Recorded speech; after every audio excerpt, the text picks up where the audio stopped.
Jaya Radha Madhava Punya Bihari Jaya Radha Madhava Punya Bihari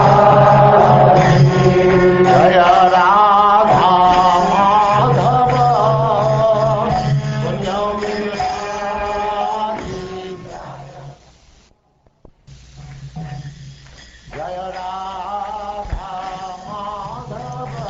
And now, Chapter 19, The Appearance of Shukdev Goswami.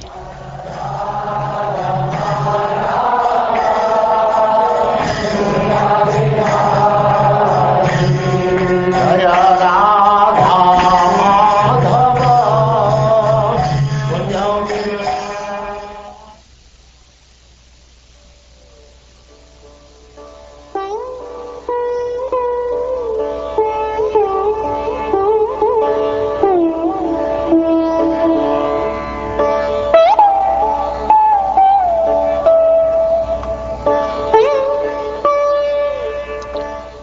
Sri Suta Goswami said,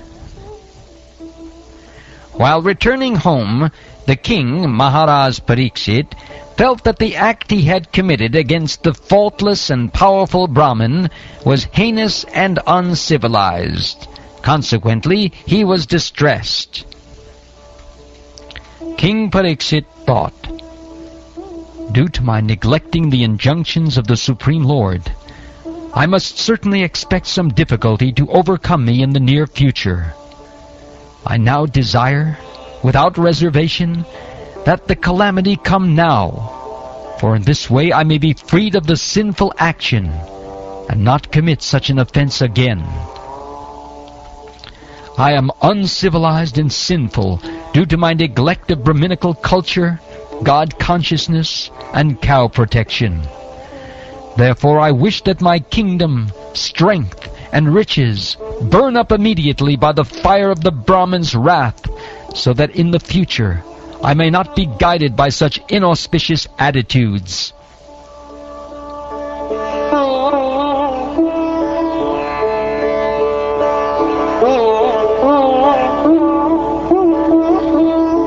While the king was thus repenting, he received news of his imminent death, which would be due to the bite of a snake bird occasioned by the curse spoken by the sage's son.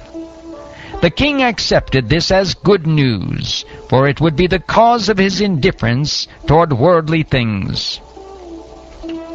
Maharaj Pariksit sat down firmly on the banks of the Ganges to concentrate his mind in Krishna consciousness, rejecting all other practices of self-realization, because transcendental loving service to Krishna is the greatest achievement, superseding all other methods. The river, Ganges, by which the king sat to fast, carries the most auspicious water, which is mixed with the dust of the lotus feet of the Lord and tulsi leaves. Therefore that water sanctifies the three worlds, inside and outside, and even sanctifies Lord Shiva and other demigods. Consequently, everyone who is destined to die must take shelter of this river.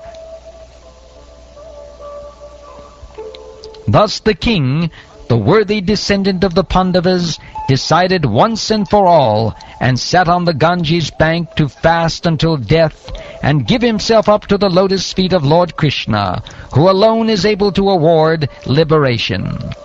So, freeing himself from all kinds of associations and attachments, he accepted the vows of a sage.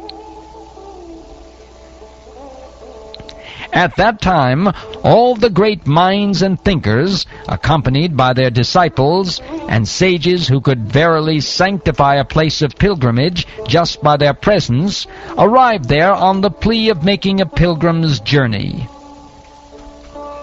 From different parts of the universe there arrived great sages like Atri, Shayavan, Sharadvan, Arishtanemi, Bhrigu, Vasishta, Parashara, Vishvamitra, Angira, Parashurama, Uttatya, Indrapramad, Idmavahu, Medhatiti, Devala, Ashtashena, Bharadvaj, Gautama, Pipalad, Maitreya, Urva, Kavasha, Kumbhayoni, Vaipayana, and the great personality Narad. There were also many other saintly demigods, kings, and special royal orders called Arunadayas, a special rank of Rajarshis from different dynasties of sages. When they all assembled together to meet the emperor, Pariksit, he received them properly and bowed his head to the ground. After all the rishis and others had seated themselves comfortably, the king, humbly standing before them with folded hands, told them of his decision to fast until death. The fortunate king said, "Indeed, we are the most grateful of all the kings who are trained to get favors from the great souls.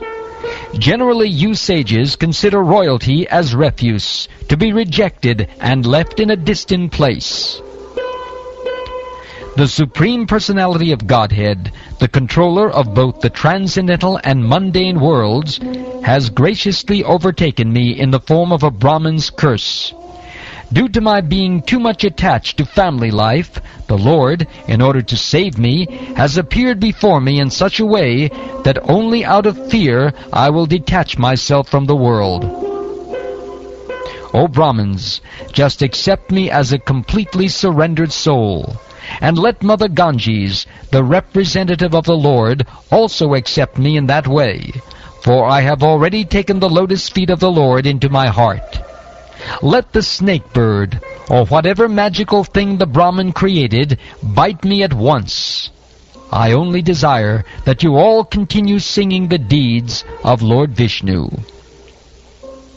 Again, offering obeisances unto all you Brahmins, I pray that if I should again take my birth in the material world, I will have complete attachment to the unlimited Lord Krishna, association with his devotees, and friendly relations with all living beings.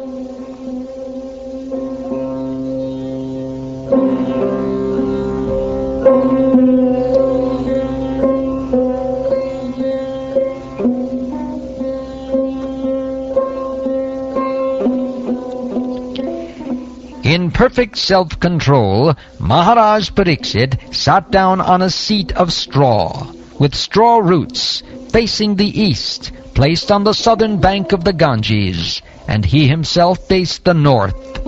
Just previously, he had given charge of his kingdom over to his son. Thus the king, Maharaj Pariksit, sat to fast until death. All the demigods of the higher planets praised the king's actions, and in pleasure continually scattered flowers over the earth and beat celestial drums. All the great sages who are assembled there also praised the decision of Maharaj Pariksit, and they expressed their approval by saying, "Very good." Naturally, the sages are inclined to do good to common men, for they have all the qualitative powers of the Supreme Lord. Therefore, they were very much pleased to see Maharaj Pariksit, a devotee of the Lord, and they spoke as follows. The sages said, "O chief of all the saintly kings of the Pandu dynasty, who are strictly in the line of Lord Sri Krishna, it is not at all astonishing that you give up your throne, which is decorated with the helmets of many kings, to achieve eternal association with the personality of Godhead.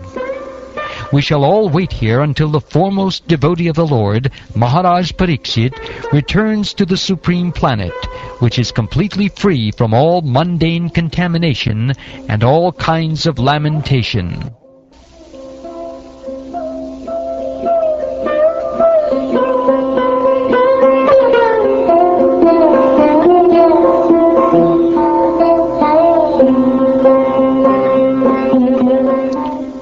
All that was spoken by the great sages was very sweet to hear, full of meaning, and appropriately presented as perfectly true. So, after hearing them, Maharaj Pariksit, desiring to hear of the activities of Lord Sri Krishna, the personality of Godhead, congratulated the great sages. The king said, "O great sages, you have all very kindly assembled here, having come from all parts of the universe. You are all as good as supreme knowledge personified, who resides in the planet above the three worlds, or Satyaloka. Consequently, you are naturally inclined to do good to others, and but for this, you have no interest either in this life or in the next. O trustworthy Brahmins, I now ask you about my immediate duty. Please, after proper deliberation, tell me of the unalloyed duty of everyone in all circumstances, and specifically of those who are just about to die."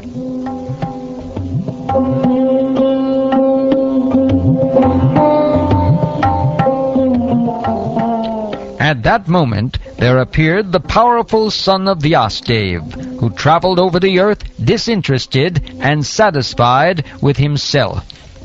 He did not manifest any symptoms of belonging to any social order or status of life. He was surrounded with women and children, and he dressed as if others had neglected him. This son of Vyasadeva was only 16 years old. His legs, hands, thighs, arms, shoulders, forehead, and the other parts of his body were all delicately formed. His eyes were beautifully wide, and his nose and ears were highly raised. He had a very attractive face, and his neck was well formed and beautiful, like a conch shell. His collarbone was fleshy, his chest broad and thick, his navel deep, and his abdomen beautifully striped. His arms were long, and curly hair was strewn over his beautiful face. He was naked, and the hue of his body reflected that of Lord Krishna. He was blackish and very beautiful due to his youth. Because of the glamour of his body and his attractive smiles, he was pleasing to women.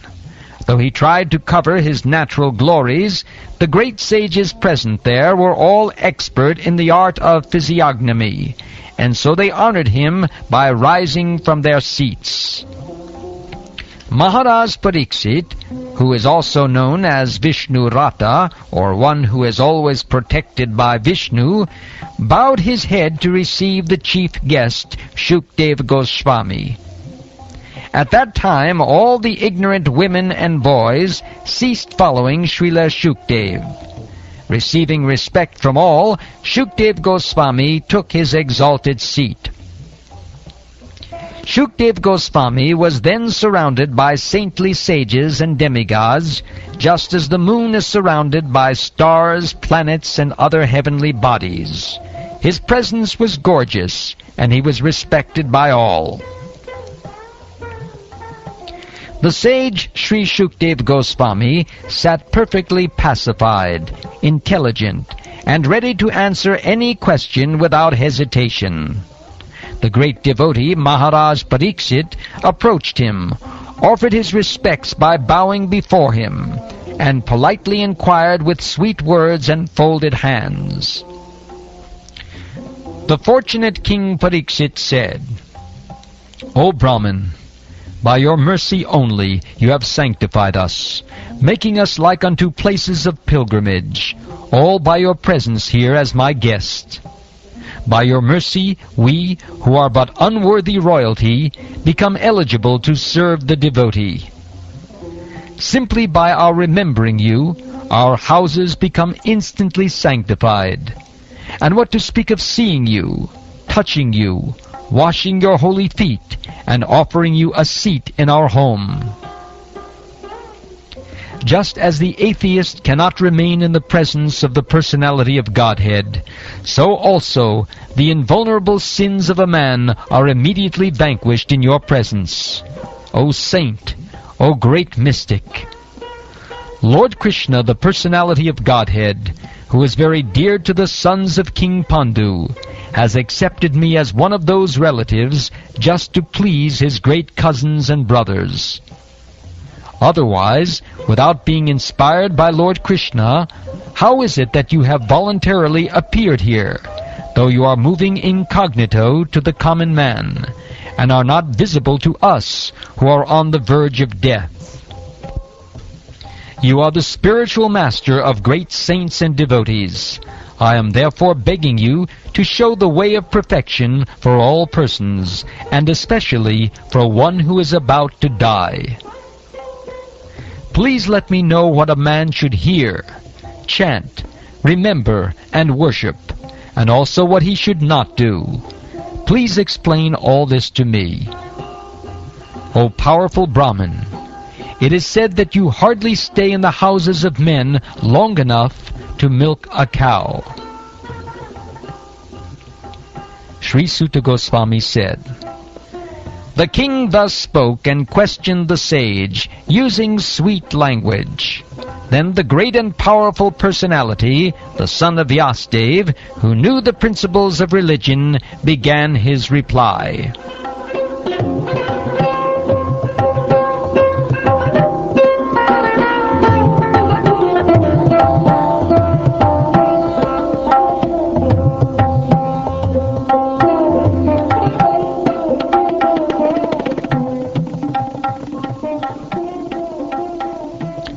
Thus ends the 19th chapter of the first canto of the Srimad Bhagavatam, entitled The Appearance of Shukdeva Goswami.